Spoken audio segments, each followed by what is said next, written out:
సుమన్ గురు education YouTube ఛానల్ని follow అవుతున్నటువంటి అభ్యర్థులకి మొదటగా నా హృదయపూర్వక ధన్యవాదములు. మిత్రులారా, మీరు జేఎల్స్ కోసం సిద్ధపడుతున్నారా లేదా డిఎల్స్ కోసం సిద్ధపడుతున్నారా లేదా group 1, group 2, group 3 panchayati secretaries, గ్రామ సచివాలయం ఇలాంటి పోస్టుల కోసం మీరు రెడీ అవుతున్నారా? మరి పరీక్షలు ఏవైనా కూడా జనరల్ స్టడీస్ అన్న అంశం అనేది కామన్గా ఉండేటటువంటి పేపర్ కదా. మరి అందులో ఇండియన్ హిస్టరీ అనేది ఉండనే ఉంటుంది. అలాగే తెలంగాణ వాళ్ళైతే తెలంగాణ హిస్టరీ, ఆంధ్రప్రదేశ్ అభ్యర్థులైతే ఆంధ్రప్రదేశ్ హిస్టరీ, వీటిని కూడా మనం చదవాల్సి ఉంటుంది. అంటే మీరు జూనియర్ కాలేజీ లెక్చరర్స్ కోసం, డిగ్రీ కాలేజీ లెక్చరర్స్ కోసం మీరు మీ బ్యాక్గ్రౌండ్ సబ్జెక్ట్ ఏదవని, మీ మదర్ సబ్జెక్ట్ ఏదవని కామన్ పేపర్ ఒకటి ఉంటుంది, అదే జనరల్ స్టడీస్. కాబట్టి general స్టడీస్కి Indian history, Indian economy, Indian polity, current affairs, science and technology, environmental science, disaster management కదా, ఇలా అనేకమైన అంశాలని మనం చదవాల్సి ఉంటుంది. కాబట్టి అందులో భాగంగా మన ప్రిపరేషన్కి ఈ వీడియోస్ అనేవి ఉపయోగపడగలవు అని నేను భావిస్తున్నాను. అలాగే ఇది ముఖ్యంగా ఈ వీడియోస్ అనేవి తెలుగు అభ్యర్థుల్ని దృష్టిలో పెట్టుకొని నేను రూపొందిస్తున్నాను. మిత్రులారా, మనం సబ్జెక్ట్లో ఎంత తోపు అవ్వచ్చు, మన మదర్ సబ్జెక్టులలో చాలా తోపు అవ్వచ్చు, కానీ జనరల్ స్టడీస్లో పట్టు లేకపోతే మనం జాబ్ని కోల్పోయే ప్రమాదం అనేది ఉంటుంది. కాబట్టి ఇక్కడ మన ప్రిపరేషన్ అనేది ఎప్పుడూ కూడా జనరల్ స్టడీస్కి అంటే పేపర్ 1కి ప్రాధాన్యతను ఇస్తూ మన యొక్క మదర్ సబ్జెక్ట్ని చదవాల్సి ఉంటుంది, ప్రిపేర్ అవ్వాల్సి ఉంటుంది. ప్రిపరేషన్లో ఏ పేపర్ని కూడా మనం నెగ్లెక్ట్ అనేది చేయకూడదు. 2 పేపర్లని కూడా సమాన వెయిటేజీ మనం ఇస్తూ మనం ముందుకి వెళ్ళాల్సి ఉంటుంది. అప్పుడు మాత్రమే మనం జాబ్ని కొట్టడానికి ఎక్కువ శాతం అవకాశం అనేది ఉంటుంది. అలాగే ఈ ప్రిపరేషన్ అనేది మనకి మన సబ్జెక్టుతో జేఎల్స్, డిఎల్స్ వంటి పోటీ పరీక్షల్లో విజయం సాధించకపోయినా గ్రూప్ 2, గ్రూప్ 1 లాంటి అత్యున్నత సర్వీసుల్ని అందుకోవడానికి కూడా ఈ జనరల్ స్టడీస్ అనేది మనకి ఎంతగానో సహాయపడుతుంది. కాబట్టి అభ్యర్థులారా, మీరు సహనముతో చక్కగా ఈ వీడియోస్ని వినండి. వింటున్నప్పుడు మీ నోట్స్ దగ్గర పెట్టుకొని సినాప్సిస్ రూపంలో ముఖ్యమైనటువంటి అంశాలని మీరు ఈ వీడియోలో ఉన్నటువంటి క్లాసుల్ని వింటూ రాసుకోండి. సినాప్సిస్ రూపంలో రాసుకొని వాటిని మళ్ళీ వాటిని చదవండి. అవసరమైనప్పుడు కూడా మళ్ళీ ఈ వీడియోస్ అనేవి వింటూ ఉండండి. ఈ విధంగా మనం చదవడం వల్ల జనరల్ స్టడీస్ మీద మరియు మన మదర్ సబ్జెక్ట్ మీద రెండింటి మీద కూడా సమాన గ్రిప్ అనేది మనకి ఉంటుంది. సరే, ఇంకా మనం ముందుకి వెళ్తున్నాం. గత వీడియోలో మనం ఎంతవరకు చదువుకోవడం జరిగింది అంటే ప్రాచీన ఇనుప యుగపు నాగరికత సమాజాలు మరియు భారతదేశం అనేటటువంటి అంశంలో భాగంగా మనం ఆర్యుల రాజకీయ వ్యవస్థ అన్నంత ఆ అంశం వరకు మనం తెలుసుకోవడం జరిగింది. మరి ఆర్యుల రాజకీయ వ్యవస్థ అంటే ఆర్యస్ పొలిటికల్ సిస్టమ్. తర్వాత మనం తెలుసుకోవాల్సిన మరో అంశం ఆర్యుల ఆర్థిక వ్యవస్థ. భారతదేశంలో తొలి వేదకాలం నాటి లేదా ఋగ్వేద కాలం నాటి లేదా తొలి ఆర్యుల యొక్క ఆర్థిక వ్యవస్థ ఏ విధంగా ఉండేది. ఋగ్వేద కాలపు ఆర్యులు లేదా తొలి వేదకాలము నాటి ఆర్యులు లేదా తొలి ఆర్యులు అని ఎవరిని అంటారంటే, ఇక్కడ మధ్య ఆసియా ప్రాంతాల నుంచి భారతదేశంలోకి వలసగా వచ్చి ఇక్కడ పంజాబ్, సింధు ఈ ప్రాంతాల్లో స్థిరపడినటువంటి ఆర్యుల్ని, అంటే ప్రప్రథమంగా ఆ ప్రాంతంలో స్థిరపడినటువంటి ఆర్యుల్ని మనం తొలి ఆర్యులుగా మనం పిలవడం జరుగుతుంది. అయితే ఈ తొలి ఆర్యుల ఆర్థిక వ్యవస్థని మనం ఒకసారి పరిశీలన చేసినట్టుగైతే ఇప్పుడు మనం ఆర్యుల ఎకానమీ అన్న అంశంని మనం చదువుతున్నాం. The economy system of the Indian అంటే ఆర్ఎస్. ఇక్కడ చూడండి, పశుపోషణ మరియు ప్రాథమిక వ్యవసాయం. చూడండి, వీరి ఆర్యుల యొక్క ఆర్థిక వ్యవస్థకి ముఖ్య ఆధారం క్రింది వాటిలో ఏది అని బిట్టు వస్తే మొదటి అంశంగా పశుపోషణని మనం గుర్తించవలసి ఉంటుంది. దాని తర్వాత రెండవ ఆప్షన్గా ప్రాథమిక వ్యవసాయంని మనం గుర్తించాల్సి ఉంటుంది. ఎందుకంటే ఆర్యులు అప్పటికి సంచార జీవనంని కొనసాగిస్తూ ఉండేవారు. సంచార జీవనాన్ని కొనసాగిస్తూ ఉండేవారు కాబట్టి వారు ముఖ్యంగా పశువుల మీద వారు ఆధారపడడం జరిగింది. తర్వాత సంచార జీవనం విడిచిపెట్టి పంటల్ని పండించడం నేర్చుకున్నారు. అప్పుడు ప్రాథమిక వ్యవసాయం వీరికి ఆధారం అయ్యింది. కాబట్టి ఆర్యుల యొక్క ఆర్థిక వ్యవస్థకి ముఖ్యమైనటువంటి ఆధారం అంటే మొదట పశుపోషణ వస్తుంది, తర్వాత రెండవ అంశంలో ప్రాథమిక వ్యవసాయం అని వస్తుంది. ప్రాథమిక వ్యవసాయం అంటే అర్థం ఏమిటి అంటే విత్తనాలని భూమిని దున్ని భూమిలో అంటే పదును చేసి అందులో విత్తనాలు వేసి ఆ విత్తనాలని మొలకెత్త పెట్టి ఆ విత్తనాలను వచ్చినటువంటి ధాన్యపు గింజల్ని తీసి వాటిని ఉడికించి తినటం, ఈ విధమైనటువంటి వ్యవసాయంని ప్రాథమిక వ్యవసాయం అని చెప్పి అంటారు. అంటే భూమిని దున్నడం, విత్తనాలు వేయటం, భూమిని దున్నడం, విత్తనాలు వేయటం, పంటల్ని పండించడం, ఈ ప్రక్రియని ప్రాథమిక వ్యవసాయము అని చెప్పి పేర్కోవడం అనేది జరుగుతుంది. తర్వాత చూడండి, సాధారణంగా మేకల పెంపకము, గొర్రెల పెంపకము, ఆవుల పెంపకము, రొయ్యల పెంపకము, చేపల పెంపకము, పట్టు పరిశ్రమ కదా అంటే పట్టుపురుగుల పెంపకము, ఇటువంటి వీరన్నింటినీ కూడా కలిపి మన ప్రాథమిక రంగము అని చెప్పి అంటాము. అయితే అందులో కేవలం భూమిని దున్ని విత్తనాలు వేసి పంటలని పండించేటటువంటి ఈ ప్రక్రియని మనం ప్రాథమిక వ్యవసాయము అని చెప్పి పేర్కోవచ్చు. అయితే ఈ విధంగా ఆర్యుల యొక్క ఆర్థిక వ్యవస్థ మొదట పశుపోషణ, తర్వాత ప్రాథమిక వ్యవసాయంపై ఆధారపడి ఉండేది అని మనం చెప్పుకోవచ్చు. దాని తర్వాత ఋగ్వేద కాలపు ఆర్యులు కొంతవరకు సంచార జీవితాన్ని గడిపారు అన్న విషయాన్ని ఇప్పుడే మనం చెప్పుకోవడం జరిగింది. దాని తర్వాత తొలి ఆర్యులు పశుపోషణలో ఎక్కువగా పాల్గొనేవారు. తొలి ఆర్యులు ఎక్కువగా పశుపోషణలో పాల్గొనేవారు. మనం ఇప్పుడు తొలి ఆర్యుల అంటే మలివేద కాలం కాదండి, తొలివేద కాలపు ఆర్యుల ఆర్థిక వ్యవస్థ గురించి మనం ఇక్కడ మాట్లాడుకుంటున్నాం. అభ్యర్థులు గమనించాలి, కన్ఫ్యూజ్ అయిపోవద్దు. తర్వాత ఋగ్వేదమున గవిష్టి అనేటటువంటి ఒక పదంని ఉపయోగించారు. ఈ ఋగ్వేదమున గవిష్టి అనే పదము యుద్ధానికి సూచికగా ఇది కనిపిస్తుంది మనకి. ఎక్కడ? ఋగ్వేదంలో. గవిష్టి అనగా ఆవులకై అన్వేషణ. గవిష్టి అనగా ఆవులకై అన్వేషణ. అంటే ఆర్యుల ఆర్థిక వ్యవస్థ అంటే ఆవులు లేదా గోవులు అన్న అంశంని మనం గుర్తుపెట్టుకోవాల్సి ఉంటుంది. తర్వాత పూజారులకు అర్పణగా ఆవుల్ని వీరు ఇచ్చేవారు. ఆవుల సంఖ్యను బట్టి ఆస్తిని గణించేవారు. ఇప్పుడు సాధారణంగా మన సమాజంలో రిచ్ పీపుల్ ఉన్నారు, మిడిల్ క్లాస్ పీపుల్ ఉన్నారు, అలాగే ఇక్కడ పూర్ పీపుల్ ఉన్నారు కదండి. కాబట్టి ఈ విధంగా సొసైటీలో అంటే రిచ్ పీపుల్ అంటే ఎవరు? డబ్బులు బాగా ఉన్నవాళ్ళు, ఆస్తులు డబ్బులు బాగా ఉన్నవాళ్ళు, స్థిరాస్తులు బాగా ఉన్నవారు కదండి. మిడిల్ క్లాస్ ఫ్యామిలీ అలాగే పూర్ ఫ్యామిలీ అంటే స్థిరాస్తులు డబ్బులు అవి లేనటువంటి వారిని పూర్ పీపుల్ అని చెప్పి అంటారు. అయితే ఇవన్నీ ఎలా డివిజన్ చేస్తారు?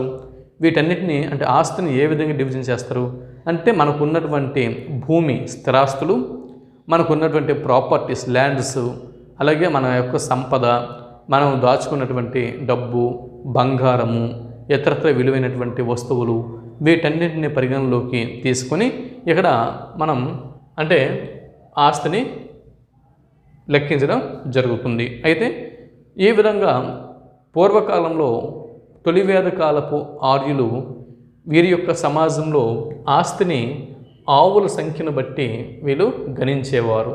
అంటే ఎవరి దగ్గర ఎక్కువగా ఆవులు అనేవి ఉంటే వాళ్ళే అక్కడ ధనవంతులు అని అర్థం. అంటే వాళ్ళకి ఆస్తి ఎక్కువగా ఉన్నట్లు అర్థం. అంటే ఆవులు ఎక్కువగా ఉన్నవారే ఆస్తిపరులు అని అర్థం. అందుకోసం ఈ గోవుల కోసం, ఆవులు అనేటటువంటి ఈ ఆస్తి కోసం, గోవులు అనేటటువంటి ఈ ఆస్తి కోసం ఆర్య తెగల మధ్య యుద్ధాలు అనేవి నడిచాయి. ఈ గోవుల కోసము, గో సంపద కోసం ఆర్య తెగల మధ్య జరిగినటువంటి ఈ యుద్ధాలనే దాశరాజ్ఞి యుద్ధము లేదా 10 మంది రాజుల యుద్ధము అని చెప్పి ఇక్కడ పేర్కోవడం అనేది జరుగుతుంది. ఇదొక బిట్టు. దాని తర్వాత ఏంటంటే ఆవును వస్తు మార్పిడి విధానంలో ప్రమాణంగా వాడేవారు.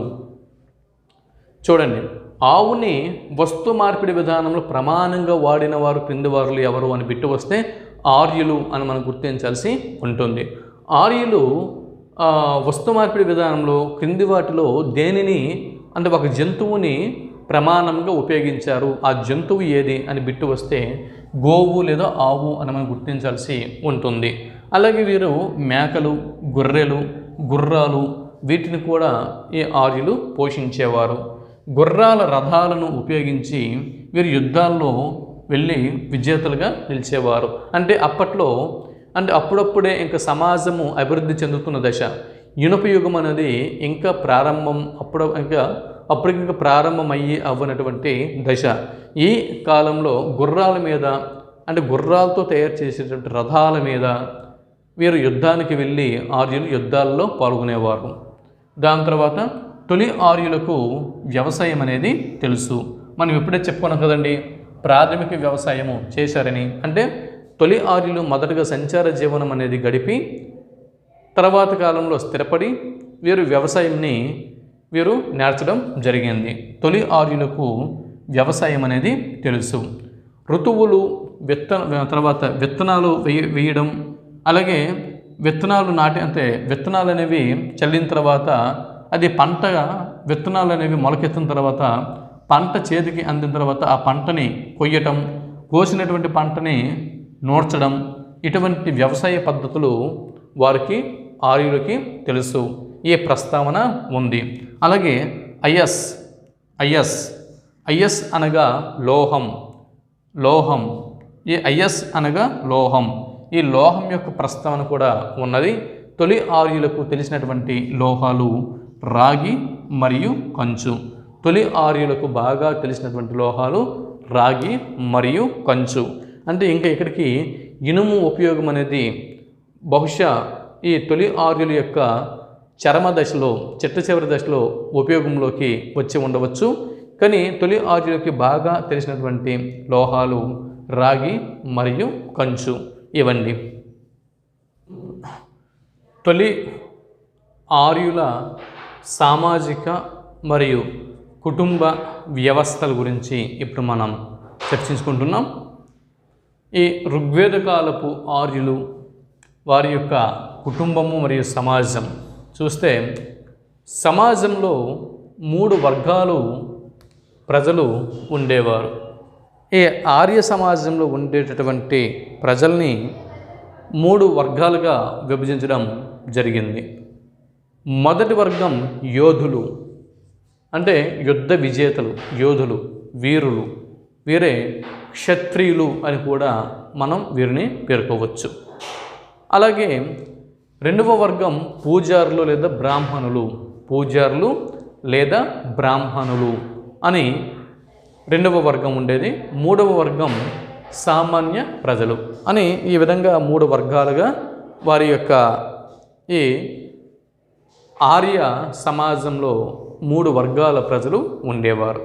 అయితే మనం చెప్పుకున్నాం ఏమని, ఇదివరకు ముందు వీడియోలో చెప్పుకున్నాం, వీరు వచ్చేసరికి ఆర్యులు భారతదేశంలోకి వచ్చేసరికి పంజాబ్ సింధు ప్రాంతాల్లో ఉన్నటువంటి సింధు నాగరికత ప్రజల్ని వీరు దస్యులు అన్నారు అని చెప్పి పేర్కొన్నాం. ఈ దస్యులు నలుపు శారీరక వర్ణం కలిగినటువంటి ప్రజలు కాబట్టి నల్లని శరీర వర్ణం కలవారు. వీరినే ఈ దస్యులు అని అన్నారు. ఈ దస్యులనే ఆర్యులు ఏమన్నారంటే శూద్రులు అని చెప్పి పేర్కోవడం జరిగింది. ఈ దస్యులనే శూద్రులు అని చెప్పి వీరు పిలవడం జరిగింది. తర్వాత ఇక్కడ అంగీరసుడు మరియు విశ్వామిత్రుడు, ఈ అంగీరస అనేటటువంటి ఋషి, విశ్వామిత్రుడు అనేటటువంటి బ్రాహ్మణుడు, వీరు ఆర్య తెగలకు చెందినవారు అని చరిత్రకారులు చెబుతున్నారు. పితృస్వామ్య కుటుంబ వ్యవస్థ అనేది ఇక్కడ ఉన్నది. అంటే ఆ తొలి వేద కాలము లేదా ఋగ్వేద కాలంలో ఆర్యుల కుటుంబ వ్యవస్థ ఎటువంటిది అని బిట్టు వస్తే పితృస్వామ్య కుటుంబ వ్యవస్థ మరియు అవిభక్త కుటుంబ వ్యవస్థ అని మనం గుర్తించాల్సి ఉంటుంది. అంటే వైదిక సంప్రదాయాన్ని అనుసరించేటటువంటి అవిభక్త కుటుంబ వ్యవస్థ మరియు పితృస్వామ్య వ్యవస్థ అని మనం గుర్తించాల్సి ఉంటుంది. ఇక్కడ పితృస్వామ్య కుటుంబ వ్యవస్థలో ఆ ఇంటికి పెద్ద తండ్రి ఆ ఇంటికి పెద్ద కాబట్టి ఆ తండ్రిని గృహపతి అని లేదా దంపతి అని పిలిచేవారు. గృహపతి లేదా దంపతి అనే పేరుతో పిలిచేవారు. ఆయన పెద్దగా ఉండేవారు. మిగిలినటువంటి తన పిల్లలు అలాగే స్త్రీలు ఇతరతర కుటుంబంలో ఉన్నటువంటి మిగిలిన వారందరూ కూడా ఆయన అంటే నాయకత్వంలో, ఈ కుటుంబ పెద్ద నాయకత్వంలో మొత్తం కుటుంబం అనేది ఆయన కనుసన్నల్లో నడిచేది. ఆయన మాటకి తిరుగు ఉండేది కాదు. ఆయన మాటకి ఎక్కువగా విలువ అనేది ఇచ్చేవారు. తర్వాత స్త్రీలు దాన ధర్మాలలోనూ యజ్ఞాలలోనూ పురుషులతో సమాన హోదాను పొందడం జరిగింది. ఋగ్వేద కాలం నాటి స్త్రీలు లేదా తొలి వేదకాలం నాటి స్త్రీలు వీరు దాన ధర్మాలలోనూ యజ్ఞాలలోనూ పురుషులతో సమానమైనటువంటి హోదాని పొందినారు. ఇక్కడ సమాజంలో బాల్య వివాహాలు అనేవి లేవు. తర్వాత ఇక్కడ ఆర్యులకు అనార్యులకు మధ్య నిరంతర యుద్ధాల వలన, అంటే ఆర్యులకి మరియు ఈ అనార్యులకి మధ్య నిరంతరం యుద్ధాలు అనేవి నడిచేవి. ఈ యుద్ధాలలో ఎక్కువగా బలం ఉండాలి అంటే మనుషులు ఎక్కువ మంది కావాలి. అలాగే యుద్ధాల్లో ఆ కాలంలో ఎక్కువగా ఈ యుద్ధ వీరులు మరణించేవారు. కాబట్టి పుత్ర సంతానం కోసం ఇక్కడ ఎక్కువగా కోరికలు ఉండేవి. అంటే ప్రతి ఒక్కరు కూడా కుటుంబానికి వారసులుగా పుత్రులు కలగాలని చెప్పి పుత్ర సంతానం కోసం ఎక్కువగా పరితపించేవారు. అంటే అమ్మాయి కంటే అబ్బాయికి జన్మనివ్వాలి అన్న ఆకాంక్ష వారిలో ఎక్కువగా ఉండేది. పటిష్టమైనటువంటి సామాజిక వ్యవస్థ ఈ కాలంలో కొనసాగింది. వీరు ఆర్యులు ప్రకృతి దేవతల్ని పూజించారు. అంటే వీరి యొక్క ఆర్యుల యొక్క ప్రధాన దేవగణం చూస్తే అంటే మొదటి 10 మంది దేవగణం ఒకసారి మనం చూస్తే ఇంద్రుడు, అగ్ని, వరుణుడు మరియు వాయువు, ఆకాశం, భూమి, ఉషస్సు, రుద్రుడు, అశ్విని దేవతలు మరియు సావిత్రి. చూడండి ఇక్కడ సావిత్రి స్త్రీదైవం. అంటే ఈ ఋగ్వేద కాలపు ఆర్యుల అంటే దేవుళ్ళలో ఎక్కువగా పురుష దేవుళ్ళు ఎక్కువగా మనకి కనిపిస్తున్నారు. కాబట్టి పురుష దైవంని ఎక్కువగా వీళ్ళు కొలిచేవారు అన్న విషయం మనకు తెలుస్తుంది. ఇక్కడ వీరి యొక్క యుద్ధ దేవత తొలి వేదకాలం నాటి ఆర్యుల యుద్ధ దేవత ఇంద్రుడు అని మనం చెప్పొచ్చు. అలాగే అగ్నిదేవుడికి అధిక ప్రాధాన్యత ఇచ్చేవారు. ఎందుకంటే యజ్ఞాలు చేసేవారు, హోమాలు చేసేవారు. అలాగే ప్రతి ఇంటికి కూడా వెలుగులు, అంటే ప్రతి గృహానికి ప్రతి ఇంటికి వెలుగు కోసం అగ్ని అనేది కావాలి కాబట్టి వెలుగు కావాలి కాబట్టి అగ్నిదేవుడికి అధిక ప్రాధాన్యతని ఇచ్చేవారు. సంపన్న కుటుంబాల్లో బహుభార్యత్వం అనేది ఈ కాలంలో నడిచింది. అంటే సామాన్యమైనటువంటి కుటుంబాల్లో, పేద కుటుంబాల్లో ఒకే భార్య ఉండేది, ఏకపత్ని వ్రతం అనేది ఉండేది. కానీ సంపన్నుల ఇళ్లలో ఇక్కడ బహుభార్యత్వం అనేది నడిచింది అని చెప్పవచ్చు. తర్వాత ఈ కాలంలో ఈ బాల్య వివాహాలు లేవు అన్న విషయం కూడా మనం చెప్పుకోవడం జరిగింది. మహిళలకి 17 సంవత్సరాలు లేదా 18 సంవత్సరాలు వయసు వచ్చినప్పుడు పెళ్ళిళ్ళు అనేవి చేసేవారు. ఇది ఋగ్వేద కాలం నాటి తొలి ఆర్యులు లేదా ఋగ్వేద కాలం నాటి ఆర్యుల యొక్క సమాజము మరియు కుటుంబ వ్యవస్థలని ప్రధాన అంశాలు. ఇలా చెప్పుకుంటూ పోతే చాలా అంశాలు మనకి ఉన్నాయి. అయితే ప్రధానంగా మనం తెలుసుకోవాల్సినటువంటి అంశాలు ఇవి. ఈ ఋగ్వేద కాలానికి చెందినటువంటి ఆర్యులు గోధుమలు, యవలు, యవలనే బార్లీ అని కూడా అంటారు. కూరగాయలు, నెయ్యి, పాలు, మాంసం. ప్రధానంగా ఈ 4 రకాలు అయినటువంటి ఆహార పదార్థాలని వీరు ఎక్కువగా ఉపయోగించేవారు. ఋగ్వేద కాలం నాటి ఆర్యుల ఆహార పదార్థాలు ఏంటండి? 1 గోధుమలు, 2 యవలు లేదా బార్లీ, 3 కూరగాయలు, 4 నెయ్యి, 5 పాలు, 7 మాంసము. ఇవి ఎక్కువగా వీళ్ళు ఉపయోగించేవారు. తర్వాత యజ్ఞాలు చేసేటప్పుడు అగ్నిలో మాంసంని వేల్చి తినేవారు. యజ్ఞాలు చేసేటప్పుడు యజ్ఞం చేసేటప్పుడు ఆ యజ్ఞకుండములో అగ్నిలో మాంసాన్ని వేల్చి తినేవారు. అంతేకాకుండా వీరు యజ్ఞాలు చేసేటప్పుడు సోమరసంని కూడా వీరు సేవించేవారు. ఆ యజ్ఞాలు చేసేటప్పుడు యజ్ఞ యాగాది క్రతువుల్లో సోమరసం అనేటటువంటి మత్తు పదార్థాలని కూడా ఈ ఆర్యులు సేవించేవారు. వీరి యొక్క ఆర్యుల యొక్క మత్తు పదార్థాలు సోమ మరియు సుర. ఆర్యులు సేవించిన మత్తు పదార్థాలు ఏవి అని బిట్ అనేది రావచ్చు. సోమ మరియు సుర అనేటువంటి మత్తు పదార్థాలని వీరు సేవించేవారు. మరి ఆర్యుల యొక్క వస్త్రాల గురించి పరిశీలన చేస్తే వస అనేటటువంటి ధోవతిని, అధివస అనేటటువంటి పైగుడ్డని, వీటిని వీరు ఆర్యులు ధరించేవారు. వీరి యొక్క వినోదాలు, ఆర్యుల యొక్క వినోదాలు తీసుకుంటే సంగీతము, నృత్యము, పాచికల జూదము, వేట, రథపు పందెములు. వీళ్ళ యొక్క వినోదంలో రథపు పందేలు ముఖ్యంగా ఉండేవి, వేట ముఖ్యంగా ఉండేది, పాచికల జూదం కూడా ముఖ్యంగా ఉండేది. అలాగే నృత్యము, సంగీతము ఇవన్నీ కూడా ఆర్యుల యొక్క ప్రధాన వినోదములు. ఇవి ఋగ్వేద కాలానికి చెందినటువంటి ఆర్యుల యొక్క ముఖ్యమైనటువంటి అంశాలు. దాని తర్వాత చూడండి, మలివేద కాలపు ఆర్యులు అంటే వీరు సింధు మరియు పంజాబు మరియు సింధు ప్రాంతం నుంచి వీరు ఇంకా భారతదేశంలోకి ఇటు తూర్పుగా ప్రయాణం చేసి ఇక్కడ కాస్త గంగా, యమున లోయల్లో సారవంతమైనటువంటి ప్రదేశాల్లో వీరు స్థిరపడడం అనేది జరిగింది. అలా స్థిరపడి వీరు ఈ ప్రదేశంలో ఆర్యులు సాగించినటువంటి జీవనంని మలివేద కాలపు ఆర్య నాగరికత అని చెప్పి పేర్కోవడం అనేది జరుగుతుంది. వ్యవసాయాన్ని అభివృద్ధిపరిచి చూడండి, ఋగ్వేద కాలంలో ఆర్యులు సంచార జీవనంని కొనసాగించారు. వారి అంటే ఎక్కువగా సంచార జీవనం కొనసాగించి తర్వాత కాలంలో ఈ పంటల్ని పండించడం అనేది వాళ్ళు నేర్చుకోవడం అనేది జరిగింది. అయితే అక్కడ పంటల్ని పండించుకోవడం నేర్చాడు. ఇక్కడ ఈ మలివేద కాలంలో ఆర్యులు వ్యవసాయాన్ని అభివృద్ధి పరచడం నేర్చుకున్నాడు.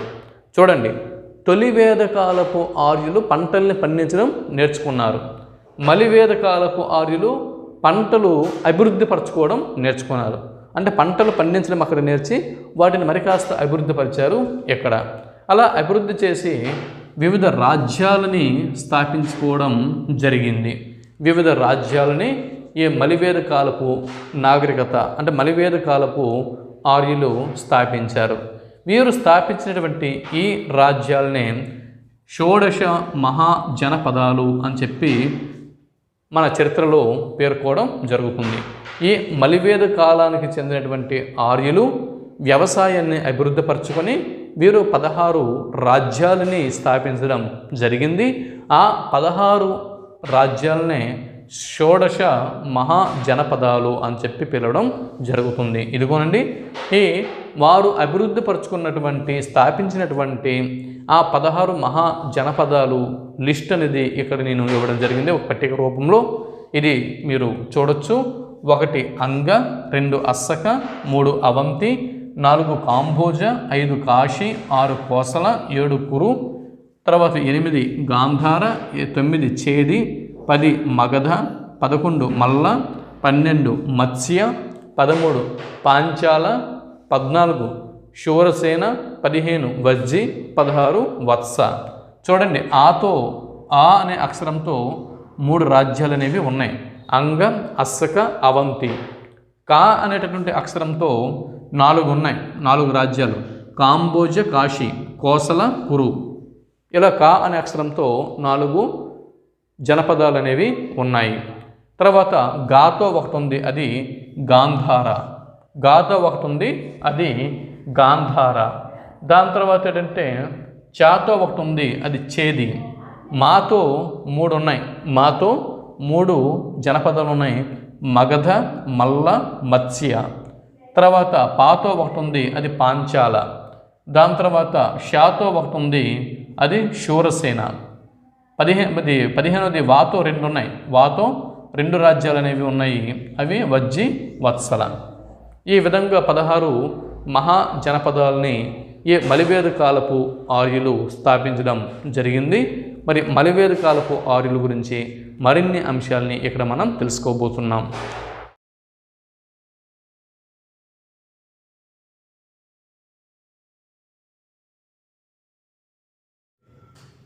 ప్రాచీన భారతదేశంలో క్రీస్తు పూర్వం 6 నుంచి క్రీస్తు పూర్వం 4 శతాబ్దం వరకు విలసిల్లినటువంటి 16 రాజ్యాలని షోడశ మహాజనపదాలు అని చెప్పి పేర్కొనడం అనేది జరుగుతుంది. షోడశ మహాజనపదాలు. షోడశ మహాజనపదాలు అంటే 16 మహారాజ్యాలు అని అర్థం. ఈ 16 రాజ్యాలని షోడశ మహాజనపదాలు అని చెప్పి పేర్కొనడం అనేది జరుగుతుంది. అయితే ఈ షోడశ మహాజనపదాలు ఏ కాలంలో భారతదేశ చరిత్రలో ఇవి కనిపిస్తాయి అంటే క్రీస్తు పూర్వం 6వ శతాబ్దం నుంచి క్రీస్తు శకం కాదండి, క్రీస్తు పూర్వం. క్రీస్తు పూర్వం 6వ శతాబ్దం నుంచి క్రీస్తు పూర్వం 4వ శతాబ్దం అంటే 2 శతాబ్దాల పాటు, 200 సంవత్సరాల పాటు మనకి ప్రాచీన భారతదేశ చరిత్రలో ఈ షోడశ మహాజనపదాలు అనేవి మనకి దర్శనం ఇస్తాయి. అదే పొద్దున జనరల్ స్టడీస్ హిస్టరీలో బిట్ అనేది రావచ్చు. ఇక్కడ ప్రాచీన భారతదేశ చరిత్రలో షోడశ మహాజనపదాలు విరాజిల్లినటువంటి కాలం ఏది అనే బిట్టు వస్తే క్రీస్తు పూర్వం 6వ శతాబ్దం నుంచి క్రీస్తు పూర్వం 4వ శతాబ్దం అని, అంటే 200 సంవత్సరాల కాలం అని మనం గుర్తించాల్సి ఉంటుంది.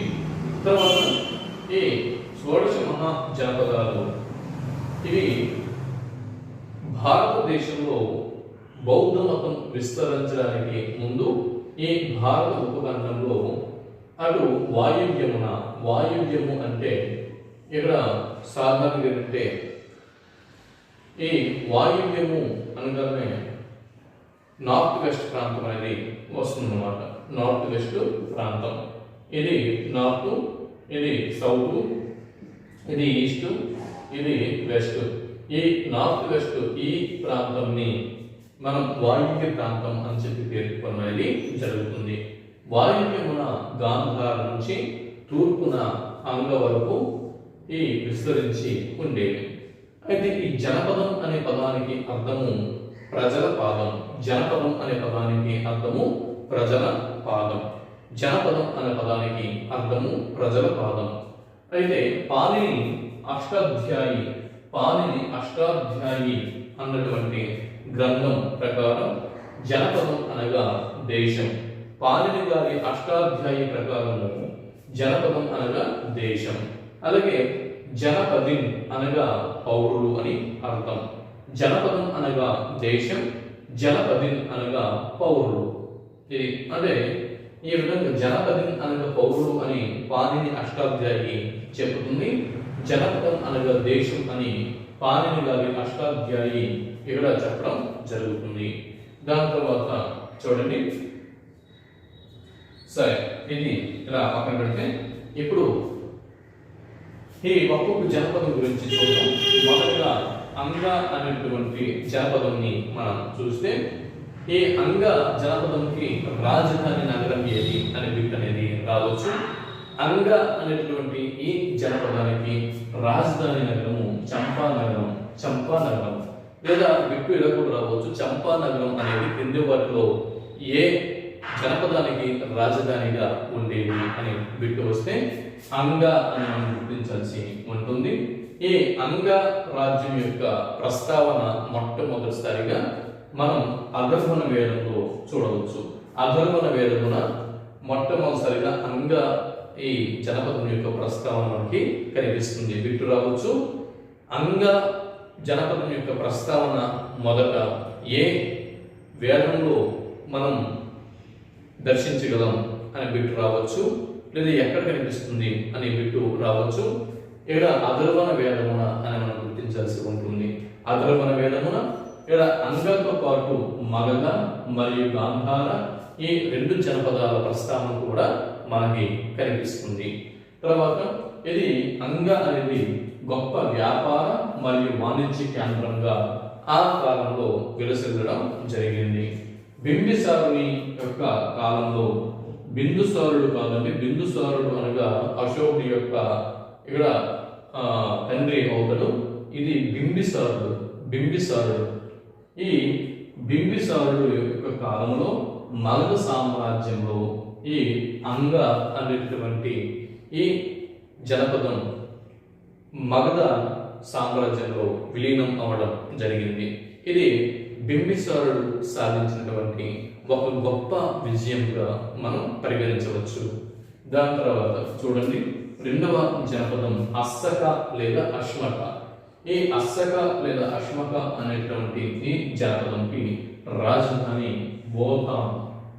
బోధాన్ అంటే ఇప్పుడు ప్రస్తుతం తెలంగాణ రాష్ట్రమున నిజామాబాద్ జిల్లాలో ఉన్నటువంటి బోధాన్ ఏదైతే ఉందో, మరి ఈ బోధాన్ అనేది అప్పట్లో అస్సక లేదా అశ్మక అనేటువంటి జనపదానికి రాజధాని నగరంగా ఉండేది. క్రింది వాటిలో బోధాన్ అనేటటువంటి ఈ ప్రాంతం ఏ జనపదానికి రాజధానిగా ఉండేది అని బిట్టు వస్తే అస్సక లేదా అశ్మక అని మనం గుర్తించాల్సి ఉంటుంది. ఇక్కడ చూడండి, ఈ బోధనలోనే ఆసియా ఖండంలోనే అతి పెద్ద చక్కెర కర్మాగారం అనేది ఉండేది, బోధన్ షుగర్ ఫ్యాక్టరీ. ఇప్పుడు అది మూతబడి ఉన్నది, ప్రస్తుతం అది పనిచేయడం లేదు. అయితే ఈ ఆసియా ఖండంలోనే అత్యంత పెద్ద చక్కెర కర్మాగారం బోధన్లో ఉన్నది, బోధన్ షుగర్ ఫ్యాక్టరీ. అయితే ఈ బోధన్ అనేది ఇక్కడ అస్సక లేదా అశ్మక జనపదానికి రాజధానిగా ఉండేది. ఇది చాలా చాలా ఇంపార్టెంట్ బిట్టు. తెలంగాణ ప్రాంతం వాళ్ళు కానీ ఆంధ్రప్రదేశ్ ప్రాంతం వాళ్ళు కానీ ఏపీ హిస్టరీలో భాగంగా ఈ బిట్టు వచ్చే అవకాశం ఉంది. దీన్నే అప్పట్లో పొటానా లేదా పొటాలి అని పిలిచేవారు బోధన్ ప్రాంతాన్ని. ఇది అస్సక అనేటటువంటి ఈ జనపదము 3 అంటే రాష్ట్రాలుగా ఇది వ్యాపించి ఉండేది. నేటి ఆంధ్రప్రదేశ్ మరియు తెలంగాణ మరియు ఈ మహారాష్ట్ర, ఈ 3 రాష్ట్రాలు కూడా ఈ అస్మక అనేటువంటి జనపదంలో భాగాలుగా ఉండేవి. మహాభారతం అనేటటువంటి ఇతిహాసంలో ఈ అశ్మక అనే జనపదాన్ని పౌధాన్య అని పిలవడం జరిగింది. రేపొద్దున వాళ్ళు బిట్రవచ్చు. మహాభారతంలో పౌధాన్యగా పిలువబడిన జనపదం క్రింది వాటిలో ఏది అని బిట్టు వస్తే అశ్మక లేదా అస్సక అని మనం గుర్తించాల్సి ఉంటుంది. దాని తర్వాత 3వ జనపదం అవంతి జనపదం. ఈ అవంతి జనపదం యొక్క రాజధాని మహిష్మతి లేదా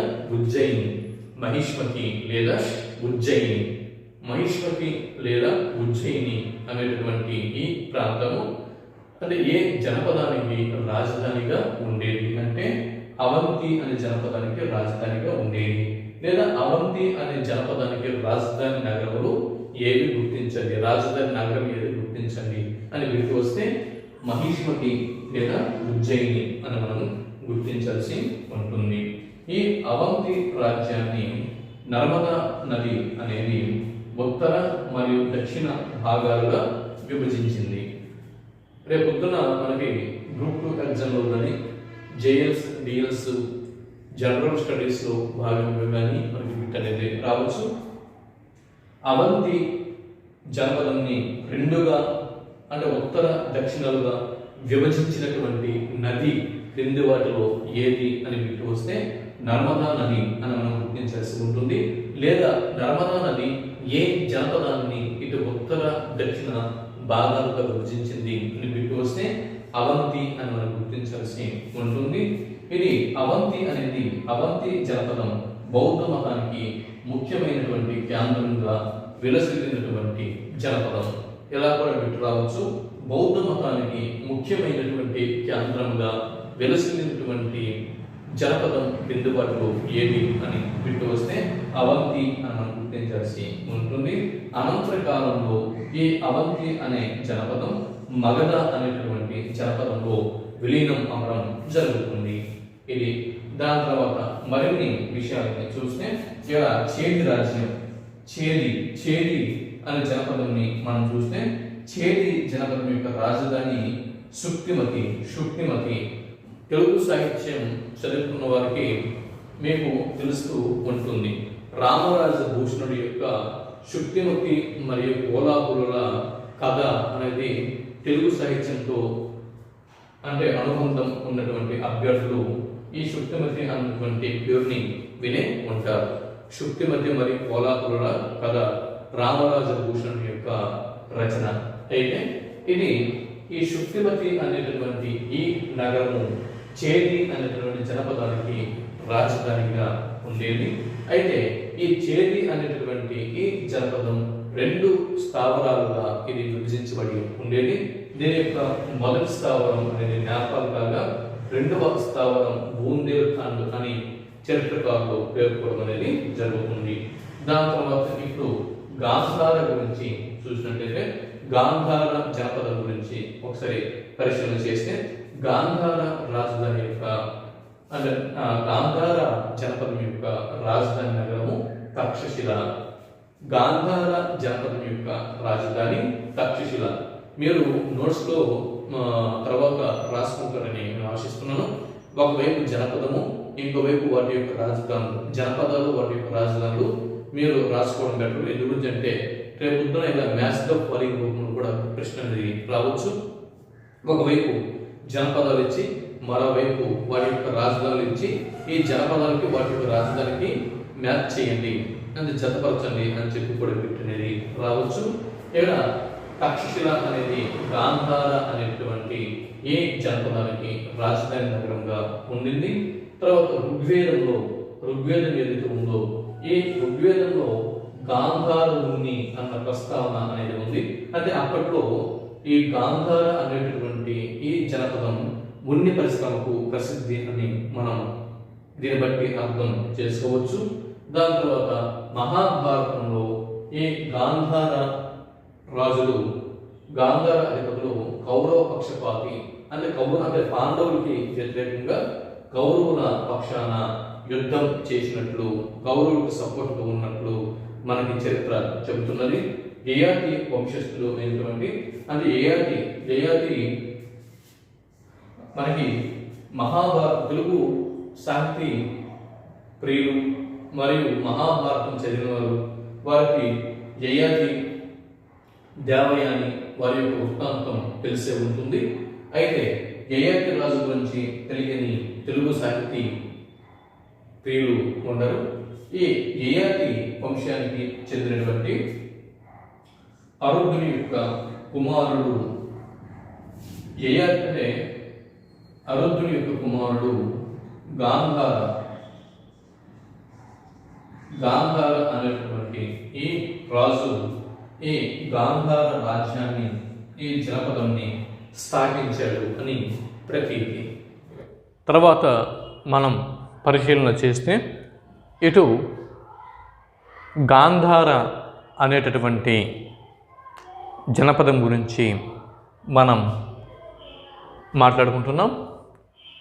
ఇది నేటి ఆఫ్ఘనిస్తాన్ అలాగే పంజాబ్ వాయువ్య ప్రాంతం అయినటువంటి అంటే అప్పట్లో భారతదేశంలోని పంజాబ్ వాయువ్య ప్రాంతం ఇప్పుడు పాకిస్తాన్లో ఉన్నటువంటి భూభాగం అయినటువంటి పెషావర్ మరియు రావల్పిండి అనేటటువంటి ఈ జిల్లాల గుండా ఈ గాంధార రాజ్యం అనేది విస్తరించి ఉండేది. మరొకసారి, గాంధార రాజ్యం ఏ ఏ భూభాగాల గుండా విస్తరించి ఉండేదంటే, 1 ఆఫ్ఘనిస్తాన్ మరియు 2 భారతదేశపు వాయువ్య పంజాబ్లో విస్తరించి ఉండేది. ఇప్పుడు ఆ వాయువ్య పంజాబ్ అనేటువంటి ఈ ప్రాంతం ప్రస్తుతం పాకిస్తాన్లోని పెషావర్ మరియు రావల్పిండి జిల్లాలుగా మనం చెప్పుకోవచ్చు. దీని యొక్క రాజధాని గాంధార అనేటటువంటి జనపదం యొక్క రాజధాని తక్షశిల. దీని యొక్క రాజధాని తక్షశిల. ఈ తక్షశిల అనగానే మనకి అత్యంత భారతదేశపు ప్రాచీన విశ్వవిద్యాలయం అనేది మనకి గుర్తుకు రావాల్సి ఉంది.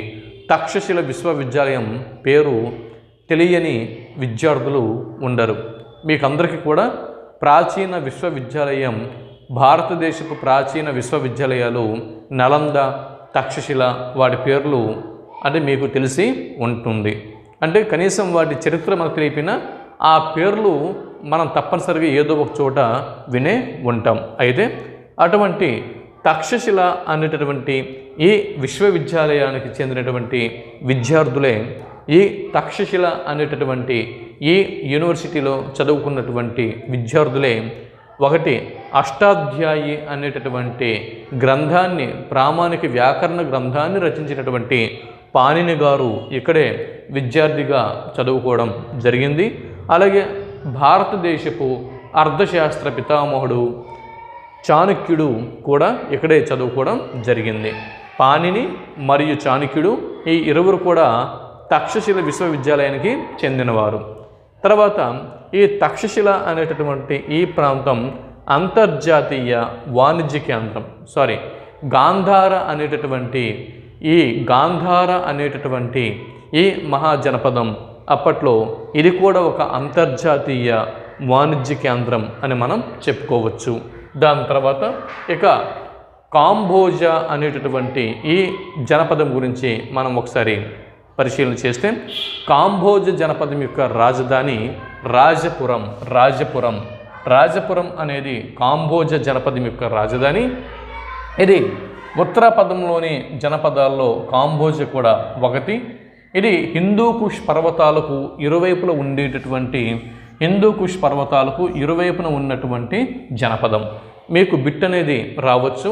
క్రింది వాటిలో హిందూకుష్ పర్వతాలకు ఇరువైపులా వ్యాపించి ఉండినటువంటి జనపదం క్రింది వాటిలో ఏది అంటే కాంబోజ జనపదం అని మనం గుర్తించాల్సి ఉంటుంది. ఇది కాశ్మీర్లోని రాజౌరి భూభాగం వరకు వ్యాపించినటువంటి జనపదం కాంబోజ. హిందూకుష్ ప్రాంతంలో అంటే ఇప్పుడు ఉన్నటువంటి ఇరానియన్లు మరియు యువతల హిందూకుష్ పర్వతాలకి యువతల భూభాగంలో భారతీయులుగాను విభజింపబడ్డం జరిగింది. అంటే ఈ కాంబోజ జనపదంకు చెందినటువంటి ఈ జనాల్లో హిందూకుష్ ప్రాంతంలోని ఆ ప్రజలు ఇరానియన్లుగా ఇప్పుడు పిలువబడుతున్నారు.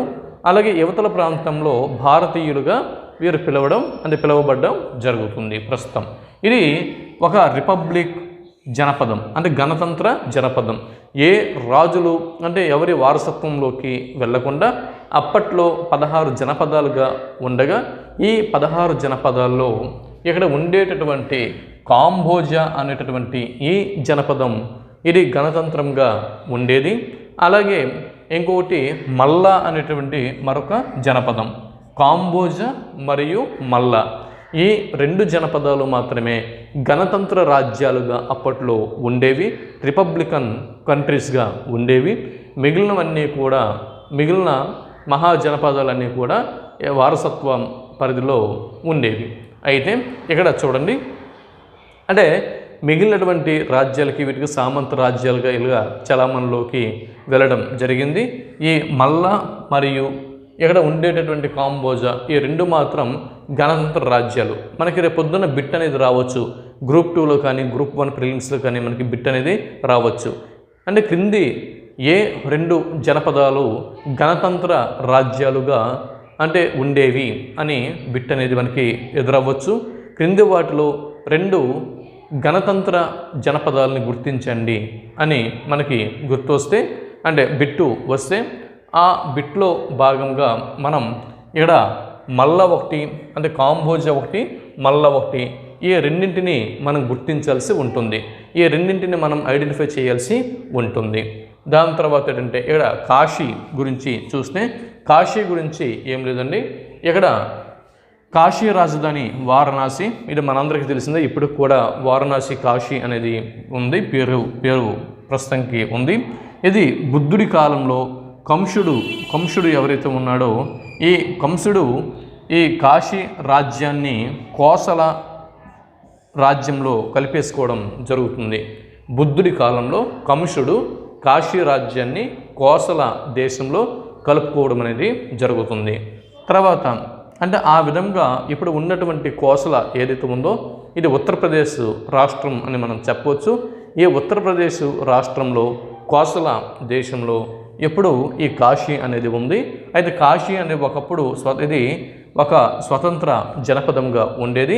ఈ స్వతంత్ర జనపదంని కంసుడు ఇక్కడ కోసలలో కలిపేసుకోవడం జరిగింది. తర్వాత మత్స్య పురాణం ఈ కాశీని కౌశిక అని పేర్కోవడం జరిగింది. అలాగే అల్బెరూని అనేటటువంటి విదేశీ యాత్రికుడు ఈయన కాశీని కౌశాక అని పిలవడం జరిగింది. తర్వాత కోసల ప్రాంతంని చూస్తే మనందరికీ తెలిసిందే. కోసల అంటే ఇది రామాయణం కేంద్రంగా ఉన్నటువంటి జనపదం. ఇది శ్రీరాముడి యొక్క చరిత్ర. కురు అంటే ఇక్కడ శ్రీరాముడు మరియు ఇక్ష్వాకు వంశము, రఘువంశము, దశరథుడు అంటే రామాయణం ఇదంతా కూడా ఏంటంటే ఈ కోసల గణతంత్ర రాజ్యం చుట్టూ కూడా తిరుగుతుంది. దీని యొక్క కోసల రాజధాని అయోధ్య. కోసల రాజధాని అయోధ్య. ఇది వేద ధర్మ కేంద్రంగా ఇది వెలసిల్లింది. మన రామాయణంలో కోసల గురించి, అయోధ్య గురించి మరిన్ని విషయాలని తర్వాత తెలుసుకుందాం. తర్వాత కురు అనేటటువంటి ఈ ప్రాంతంని పరిశీలన చేస్తే కురు అనేటటువంటి జనపదం యొక్క రాజధాని ఇంద్రప్రస్థం. కురు జనపదం యొక్క రాజధాని ఇంద్రప్రస్థం.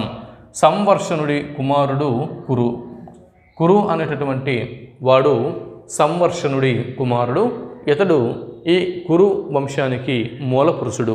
అంటే ఈ కురు అనే జనపదాన్ని స్థాపించినటువంటి వాడు ఇక్కడ ఎవరు? కురు అనేటటువంటి వ్యక్తి. ఇతడే కురు అనే వ్యక్తే అతని పేరు మీదుగా కురు అనే జనపదాన్ని స్థాపించడం జరిగింది. ఇతడు సంవర్షణుడి కుమారుడు. కురు యొక్క జనపదం యొక్క రాజధాని ఇంద్రప్రస్థం. దాని తర్వాత తర్వాతి జనపదం మగధ. తర్వాతి జనపదం మగధ. దీని యొక్క రాజధాని పాటలీపుత్రం. అంటే మగధ రాజధాని అంటే మగధ జనపదం యొక్క మొదటి రాజధాని రాజగృహం. మగధ జనపదం యొక్క మొదటి రాజధాని రాజగృహం. రెండవ రాజధాని పాటలీపురం. సంపన్నమైనటువంటి జనపదం ఇది. నేటి బీహార్, జార్ఖండ్ అలాగే పశ్చిమ బెంగాల్ ఈ రాష్ట్రాల గుండా మగధ సామ్రాజ్యం అనేది విస్తరించి ఉండేది. తర్వాత 11వ ప్రశ్న మల్ల. 11వ జనపదం మల్ల.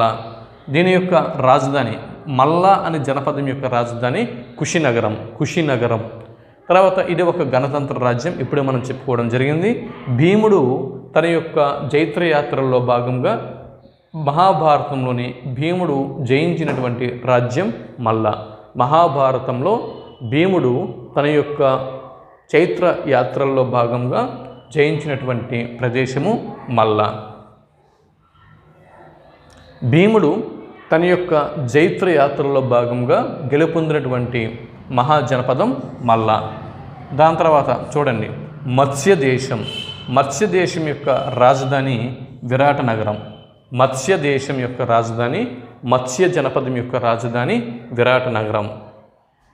పాంచాల మరియు మత్స్య ఈ రెండు అంటే పాంచాల అనేటటువంటి మరో జనపదం ఉంది.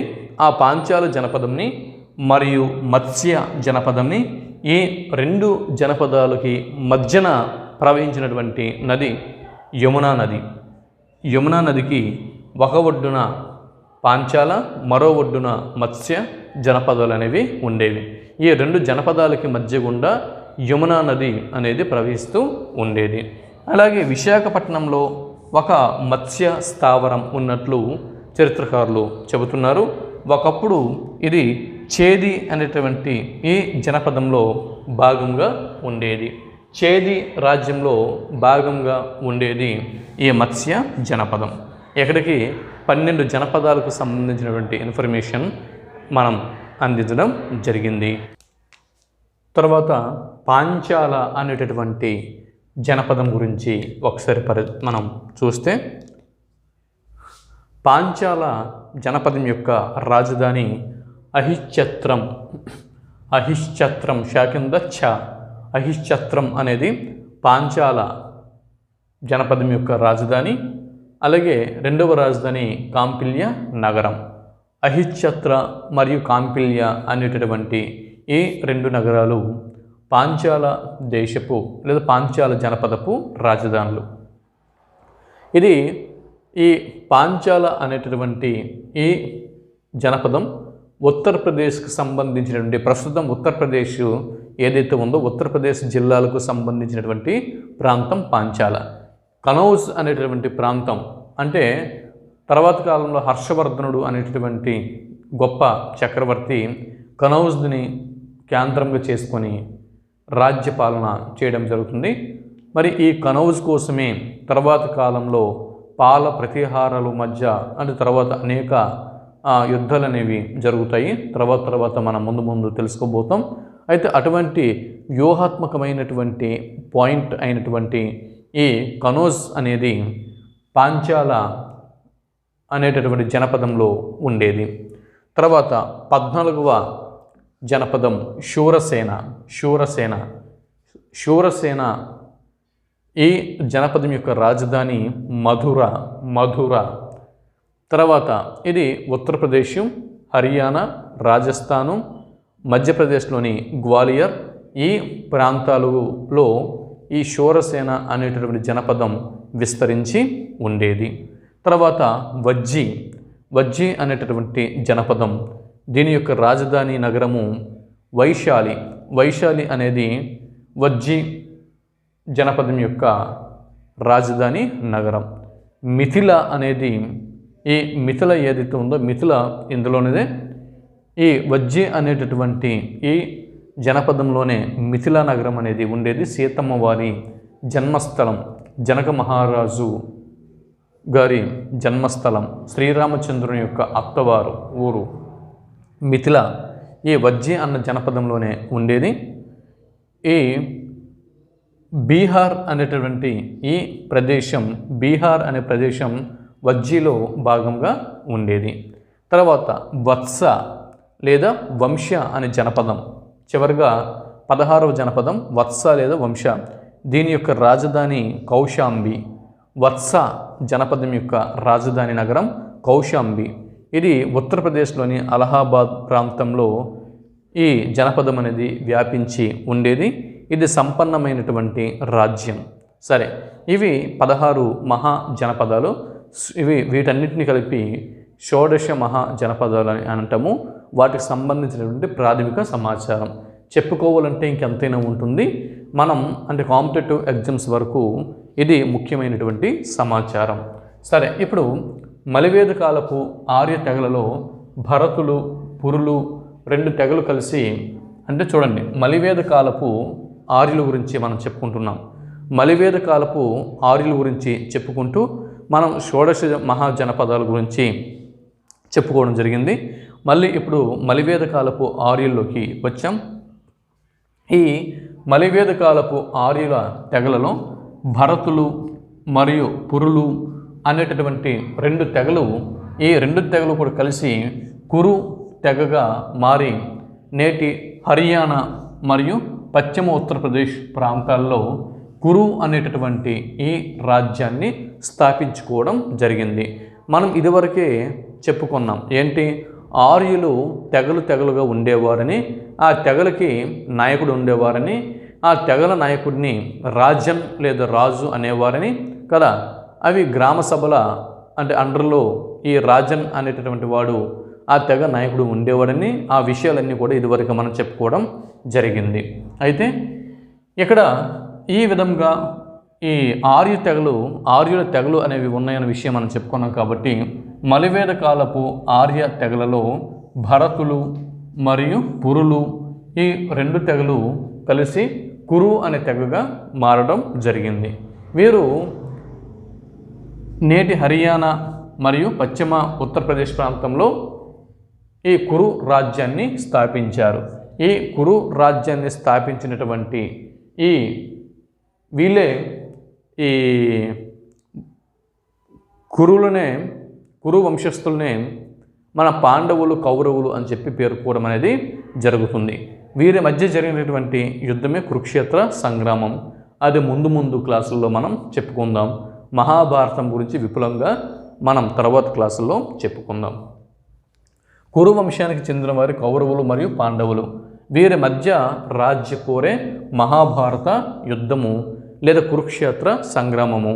వీటి గురించి మనం తర్వాత వీడియోలో తెలుసుకోబోతున్నాం. తర్వాత మలివేద కాలం చివరి నాటికి అనగా క్రీస్తు పూర్వం 6వ శతాబ్దం నాటికి ఆర్యులు తూర్పుగా అంటే బీహారు మరియు దక్షిణంగా నర్మదా వరకు విస్తరించి ఈ జనపదాలని స్థాపించారు అన్న విషయంని ఇప్పుడే మనం చెప్పుకోవడం జరిగింది. బుద్ధుడు బౌద్ధ మతం స్థాపించే నాటికి మగధ అనేటటువంటి ఈ ప్రాంతం బలమైనటువంటి జనపదంగా అభివృద్ధి చెందడం జరిగింది. గౌతమ బుద్ధుడు బౌద్ధ మతంని స్థాపించే నాటికి మగధ అనేటటువంటి ఈ జనపదం మిగిలిన 15 జనపదాల కంటే అత్యంత బలమైనటువంటి జనపదంగా ఇది పరిణమించింది. ఇప్పుడు మలివేద కాలం నాటి ఆర్థిక వ్యవహారాలు, సామాజిక వ్యవహారాలు మరియు ఈ విషయాలనేవి రాజకీయ వ్యవహారాలు, సమాజము, వీటి గురించి మనం తెలుసుకొని మనం ఈ వీడియోని ముగిద్దాం. ఇప్పుడు మలివేద కాలపు ఆర్యుల యొక్క మరి సమాజం గురించి ఇప్పుడు మనం తెలుసుకుందాం. మలివేద కాలము నాటి సమాజము మరియు మతం, సామాజిక వ్యవస్థ, మత వ్యవస్థ గురించి మనం ఇప్పుడు పరిశీలన చేస్తే సమాజంలో వర్ణ వ్యవస్థ అనేది బలపడింది. ఇక్కడ మలివేద కాలం నాటికి సమాజంలో ఈ చతుర్వర్ణ వ్యవస్థ అనేది బ్రాహ్మణులు మరియు క్షత్రియులు అలాగే వైశ్యులు, శూద్రులు అన్న ఈ వర్ణ వ్యవస్థ బలపడడం అనేది జరిగింది. ఇక్కడ బిట్ అనేది రావచ్చు. సమాజంలో వర్ణ వ్యవస్థ అనేది బలపడిన కాలం ఏది అని మనకి బిట్టు వస్తే మలివేద కాలం అని మనం గుర్తించాల్సి ఉంటుంది. బ్రాహ్మణులు, క్షత్రియులు, వైశ్యులను మరియు శూద్రులను తక్కువ చేసి చూశారు. సమాజంలో బ్రాహ్మణుల ఆధిపత్యం అనేది పెరిగింది. సమాజంలో బ్రాహ్మణుల ఆధిపత్యం అనేది పెరిగినటువంటి కాలం ఏది అంటే మలివేద కాలపు ఆర్య నాగరికత కాలం అని మనం గుర్తించాల్సి ఉంటుంది. స్త్రీలకు సంఘంలో గౌరవం మరియు స్వతంత్రం తగ్గడం జరిగింది. అంటే తొలివేద కాలంలో ఇక్కడ తొలివేద కాలపు ఆర్య సంస్కృతిని మనం పరిశీలన చేస్తే ఇక్కడ స్త్రీలకి సమాజంలో గౌరవం అనేది ఉండేది, స్వాతంత్రం అనేది ఉండేది. సభా సమితి వంటి గ్రామ సభల్లో స్త్రీలు స్వేచ్ఛగా పాల్గొనేవారు అన్న విషయం మనకి తేటతెల్లం అవుతుంది. కానీ మలివేద కాలం నాటికి స్త్రీల పరిస్థితి కొంచెం భిన్నంగా మారింది. ఇక్కడ గౌరవం, స్వాతంత్ర్యం ఇక్కడ సంఘంలో స్త్రీలకి తగ్గినాయి అని చెప్పవచ్చు. ఈ కాలం చివరిలో అంటే ఈ మలివేద కాలం ఏదైతే ఉందో ఈ మలివేద కాలం చివరిలో రచించిన ఈ అరణ్యకాలు మరియు ఉపనిషత్తులు, ఈ అరణ్యకాలు మరియు ఉపనిషత్తులు అనేవి ఈ వర్ణ భేదాన్ని ఖండించినవి. ఇక్కడ చెప్పుకున్నటువంటి బ్రాహ్మణ, క్షత్రియ, వైశ్య, శూద్ర అనేటటువంటి ఈ వర్ణ భేదాన్ని ఖండించినవి. చూడండి, ఇక్కడ మీకు బిట్ అనేది రావచ్చు. క్రింది వాటిలో వర్ణ భేదాన్ని ఖండించినటువంటి గ్రంథాలు ఏవి అని మీకు బిట్టు వస్తే వాటిలో ఆప్షన్స్లో అరణ్యకాలు మరియు ఉపనిషత్తులు ఉంటే ఈ రెండింటిని కూడా మనం గుర్తించాల్సి ఉంటుంది. ఈ రెండు కూడా వర్ణభేదాన్ని ఖండించడం జరిగింది. ఈ యుగంలో ఈ మలివేద కాలం ఏదైతే ఉందో ఈ మలివేద కాలము యుగం చివరిలో రచింపబడినందువల్ల ఈ ఉపనిషత్తులను వేదాంతాలు అని పిలుస్తారనమాట. వేదాంతాలు అని పిలుస్తారు. చూడండి, ఇక్కడ క్రింది వాటిలో వేదాంతాలు అని వేటిని మనం పిలవడం జరుగుతుంది. వేటిని అంటే వేటికి వేదాంతాలు అన్న పేరు కలదు. వేదాంతాలు అనే పేరు వేటికి కలదు అని బిట్టు వస్తే ఉపనిషత్తులకు వేదాంతాలు అన్న పేరు కలదు. ఇది మనం గుర్తుపెట్టుకోవాలి. ఉపనిషత్తుల్ని వేదాంతాలు అని ఎందుకు అంటారు అని బిట్టు వస్తే ఇవి ఈ వేద యుగం ఏదైతే ఉందో అంత 4 వేదాలను రచించినటువంటి వైదిక యుగం ఏదైతే ఉందో అది తొలివేద కాలం కానివ్వండి, మలివేద కాలం కానివ్వండి, ఈ వేదాల యుగం ఏదైతే ఉందో ఆ యుగ అంతంలో ఆ యుగం చివరిలో రచింపబడినందువల్ల ఈ ఉపనిషత్తులను వేదాంతాలు అని పిలుస్తారు. మనం ఇంకా వీటి గురించి వేద విజ్ఞానం గురించి ఉపనిషత్తుల గురించి వీటి గురించి ఇంకా మనం విపులంగా తెలుసుకోవడం జరుగుతుంది ముందు వీడియోలో. జ్ఞానం ద్వారా మోక్షాన్ని పొందగలమని తెలుపునవి ఏవి?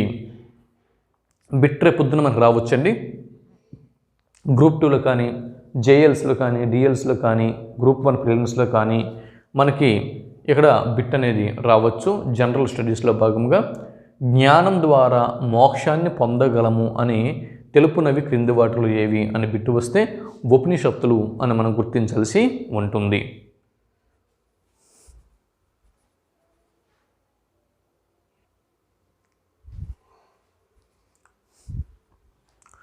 తర్వాత చూడండి, ఇక్కడ బ్రాహ్మణ, క్షత్రియ, వైశ్యులు అనే 3 వర్గాల వారు ఉపనయ ఉత్సవం అనేది జరుపుకొని ద్విజులుగా వీరు సమాజంలో పరిగణింపబడ్డారు. బ్రాహ్మణ, క్షత్రియ, వైశ్యులు అంటే శూద్రులు తప్పించి పైన ఉన్నటువంటి 3 వర్గాల వారు ఉపనయ ఉత్సవం అనేది జరిపించుకొని వీరు ద్విజులుగా పరిగణింపబడ్డారు. అలాగే గోత్రము, కులగోత్రాలు అనేవి ఉన్నాయి కదా. ఇక్కడ భరద్వాజ గోత్రము, నాగేశ్వర గోత్రము, విశ్వామిత్ర గోత్రము అనేవి ఉన్నాయి కదా. ఈ విధమైనటువంటి గోత్రము అనేటటువంటి ఈ విధానం అనేది ఈ మలివేద కాలంలోనే సమాజంలో ప్రవేశపెట్టడం అనేది జరిగింది. ఈ పాయింట్ ఒకటి మీరు గుర్తుపెట్టుకోవాల్సి ఉంటుంది. సమాజంలో అంటే మలివేద కాలంలో సమాజంలో జంతు బలులు అనేవి ఉన్నాయి. ఇక్కడ తొలివేద కాలంలో మనం పరిశీలన చేస్తే ఋగ్వేద కాలం నాటికి ఇంద్రుడు మరియు అగ్ని వీరు అంటే ప్రధానమైనటువంటి దేవతలు కాగా, మలివేద కాలం విషయంకి వస్తే ఇంద్రుడు, అగ్ని ప్రాధాన్యాన్ని కోల్పోయారు. వీరి స్థానంలో ప్రజాపతి, చంద్రుడు, విష్ణువు ఈ 3 ఇక్కడ ప్రాధాన్యతని సంతరించుకోవడం జరిగింది. ఉపనిషత్తులు యజ్ఞాలను, జంతు బలులను వ్యతిరేకించాయి. ఇక్కడ మీకు రేపొద్దున బిట్ అనేది రావచ్చు. క్రింది వాటిలో యజ్ఞాలను మరియు జంతు బలులను వ్యతిరేకించినవి ఏవి గుర్తించండి అని బిట్టు వస్తే ఉపనిషత్తులు అని మనం గుర్తించాల్సి ఉంటుంది. అలాగే బ్రహ్మచర్యం, గృహస్థం, వానప్రస్థం మరియు సన్యాసం ఇవి 4 ఆశ్రమాలన్నీ. 4 ఆశ్రమాలు క్రింది వాటిలో 4 ఆశ్రమాలను గుర్తించండి అని బిట్ అనేది రావచ్చు. 4 ఆశ్రమాలు గుర్తించమని మనకి బిట్టు వస్తే 1 బ్రహ్మచర్యం అండి, 2 గృహస్థం అండి, తర్వాత వానప్రస్థం అండి, తర్వాత చివరిది సన్యాసం అండి. అలాగే ఇక్కడ ఆశ్రమాలు వరుస క్రమం అడిగినా కూడా ఇదే. ఈ 4 ఆశ్రమాల యొక్క వరుస క్రమం మొదటిది బ్రహ్మచర్యం. తర్వాత అంటే ఒక వ్యక్తి పుట్టిన తర్వాత ముందు బ్రహ్మచర్యం జీవితంని అనుభవిస్తూ విద్యని నేర్చుకుంటాడు. దాని తర్వాత ఏంటంటే గృహస్థ జీవనంలోకి వెళ్తాడు, తర్వాత వానప్రస్థంలోకి వెళ్తాడు, చివరికి సన్యాసిగా తన యొక్క జీవితాన్ని ముగించడం జరుగుతుంది. ఈ విధంగా బ్రహ్మచర్యము, గృహస్థము, వానప్రస్థము, సన్యాసం అనే ఆశ్రమ ధర్మాలు అనేవి రూపొందడం జరిగింది. వైదిక యుగం అనేది భారతీయ సంస్కృతి పరిణామంలో ఖచ్చితంగా ఒక నిర్ణయాత్మకమైనటువంటి దిశ దశ అని మనం చెప్పవచ్చు. ఇది మరి మనం ఇప్పుడు ఈ మలివేద కాలానికి సంబంధించినటువంటి మరిన్ని అంశాలని ఇప్పుడు మనం తెలుసుకుందాం. ఇక్కడ మలివేద కాలం నాటి రాజకీయ ఆర్థిక వ్యవస్థల గురించి చూద్దాం. మొదటగా రాజకీయ అంశాలని చూద్దాం. ఇక్కడ ఈ తొలివేద కాలం ఆర్యులు కొంతవరకు సంచార జీవితంని గడిపారు. చివరి దశలో పంటల్ని పండించడం నేర్చుకోవడం అనేది జరిగింది. అయితే మలివేద కాలపు ఆర్యులు స్థిరమైనటువంటి వ్యవసాయక కార్యక్రమాలు అనేవి ఇక్కడ ప్రారంభించడం అనేది జరిగింది. ఇనుము అనేటటువంటి లోహం అనేది ఇక్కడ ప్రవేశించింది. భారతదేశంలో అంటే ముఖ్యంగా మనం ఇనుప యుగపు నాగరికత సమాజాలు కదండి, ప్రాచీన ఇనుప యుగపు నాగరికత సమాజాలు అన్న అంశం మీద మనం ఈ టాపిక్ గురించి మనం చర్చిస్తున్నాం. అయితే ఇటువంటి ఈ ప్రాచీన ఇనుప యుగం అనేది భారతదేశంలో మలివేద కాలంలో ప్రవేశించడం జరిగింది. ఎప్పుడండి? మలివేద కాలంలో. మలివేద కాలపు నాగరికత, మలివేద కాలపు ఆర్యుల సమయంలో భారతదేశంలో ఇనుము అనేటటువంటి లోహం అనేది ప్రవేశించింది. ఇక్కడ రాచరికం అనేది తెగ స్వభావాన్ని వీడింది. అంటే ఇంతకుముందు మనం చెప్పుకున్నాం తొలివేద కాలపు ఆర్యుల గురించి మనం ఏమని చెప్పుకున్నామండి, అక్కడ ఆర్య తెగలు అనేవి ఉండేవి. ఆ తెగ యొక్క నాయకుడిని రాజన్ అనేవారు. ఆ రాజన్ అనేటటువంటి వాడు ఆ తెగ యొక్క యోగక్షేమాల కోసం పాటుపడేవాడు. అతడు యొక్క అధికారాల్ని, ఈ రాజన్ యొక్క అధికారాల్ని సభా సమితి అనేటటువంటి గ్రామ వ్యవస్థలు అనేవి నియంత్రణలో ఉంచేవి అన్న విషయాన్ని మనం అక్కడ చదువుకోవడం జరిగింది. అయితే ఇక్కడ వస్తటికి రాచరికం అనేది ఈ విధమైనటువంటి తెగ స్వభావాన్ని వీడి రాజులు వారికి వారు స్వతంత్రత ప్రారంభించుకోవడమే కాకుండా ఇంకా దండయాత్రలు అనేవి మొదలుపెట్టడం జరిగింది.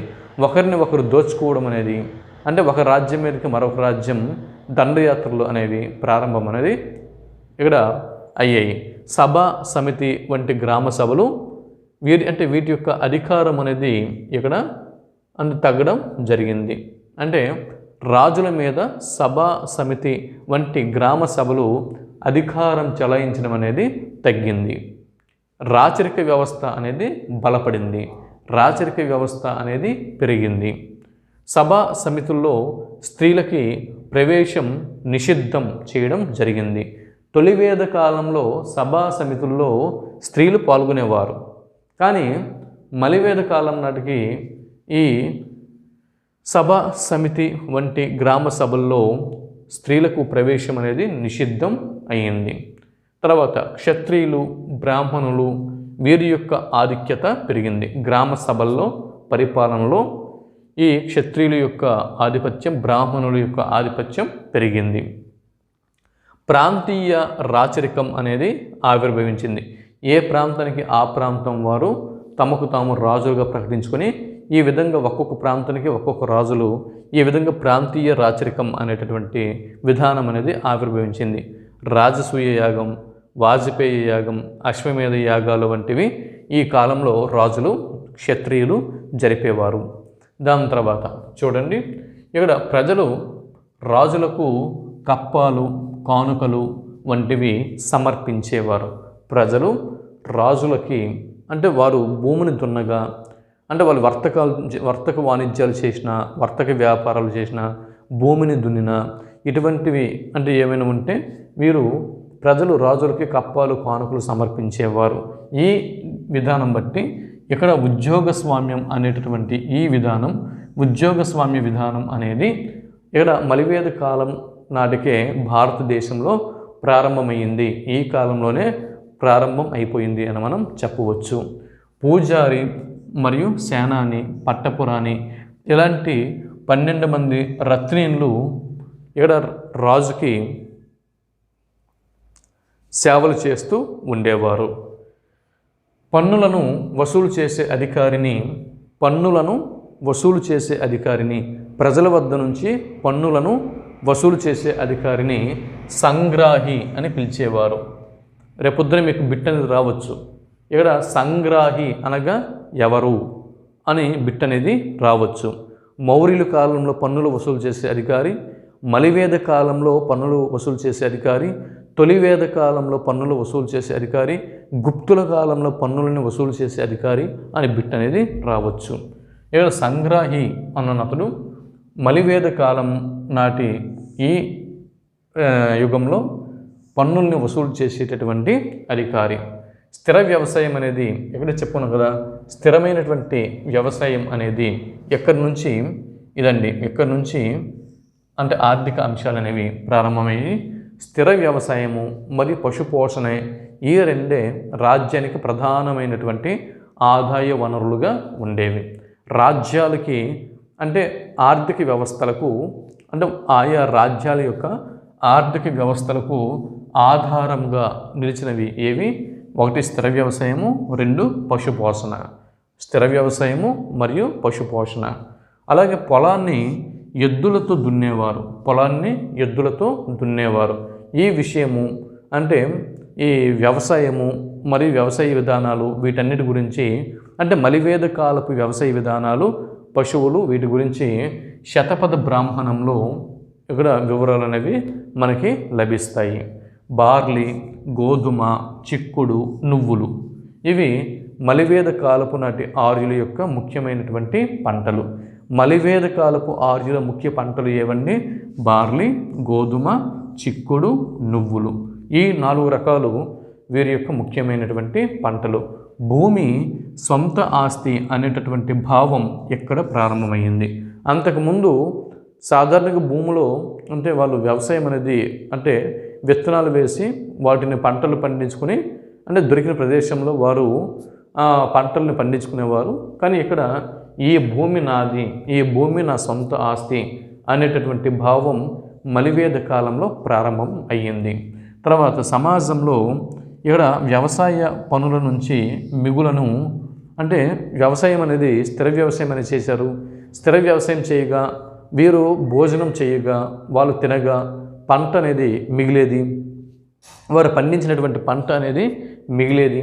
కాబట్టి ఆ మిగులుని వస్తు ఉత్పత్తి అంటే విధానం అనేది ఇక్కడ ఈ మిగులు అనేది ఉండడం వల్ల వ్యవసాయంలో మిగులు అనేది ఉండడం వల్ల అంటే వ్యవసాయ పనులు స్థిరమైనటువంటి వ్యవసాయ విధానం అనేది ప్రవేశపెట్టడం వల్ల వ్యవసాయ పంటలు అనేవి అంటే పెరగడం వల్ల వాళ్ళు భోజనం చేయగా ఇంకా ఆహార పదార్థాలు ఇవన్నీ కూడా మిగిలేవి. కాబట్టి ఈ మిగిలినటువంటి వస్తువుల యొక్క ఉత్పత్తి శాతం అనేది పెరిగింది. ఆ విధంగా ఉత్పత్తి శాతం పెరగడమే కాకుండా ఇక్కడ ఈ మిగులు వస్తువుల యొక్క వినిమయం అనేది పెరిగింది.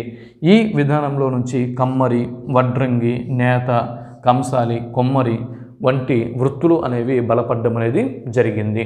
తర్వాత ఈ కాలంలో నాణెములు అయితే ఉన్నట్లు మనకి చారిత్రక ఆధారాలు లభించట్లేదు. అయితే వడ్డీ వసూళ్ళు, వడ్డీ వ్యాపారం అనేది ఈ మలివేద కాలంలో ఉన్నట్లు మనకి చరిత్ర చెబుతుంది. ఈ విధంగా ప్రాథమిక వర్తకం అనేది సమాజంలో ఈ మలివేద కాలంలో ఉన్నది. ఇవండి మనం ఇంతవరకు తొలివేద కాలము మరియు మలివేద కాలంకు సంబంధించినటువంటి ఈ సామాజిక అంశాలు, రాజకీయ అంశాలు, ఆర్థిక అంశాలు, ఇతరత్ర మతపరమైనటువంటి అంశాలు, ఈ షోడశ మహాజనపదాల గురించి ఇలా అనేకమైన విషయాల గురించి మనం తెలుసుకున్నాం. తర్వాతి వీడియోలో ఈ 4 వేదాలు మరియు వేదాంగములు, తర్వాత ఉపనిషత్తులు వీటికి సంబంధించినటువంటి ఇన్ఫర్మేషన్ని తెలుసుకొని మరి ఈ కాలంలో ఇక్కడ భారతదేశాన్ని ఆర్యులు పరిపాలిస్తున్నటువంటి ఈ కాలంలో తెలంగాణ మరియు ఆంధ్రదేశాల పరిస్థితి ఏమిటి, ఇక్కడ ఉన్నటువంటి తెలుగు సాహిత్యం యొక్క రూపురేఖలు ఏమిటి అనేది తర్వాత వీడియోలో మనం తెలుసుకుందాం. అంతవరకు సెలవు. నమస్తే.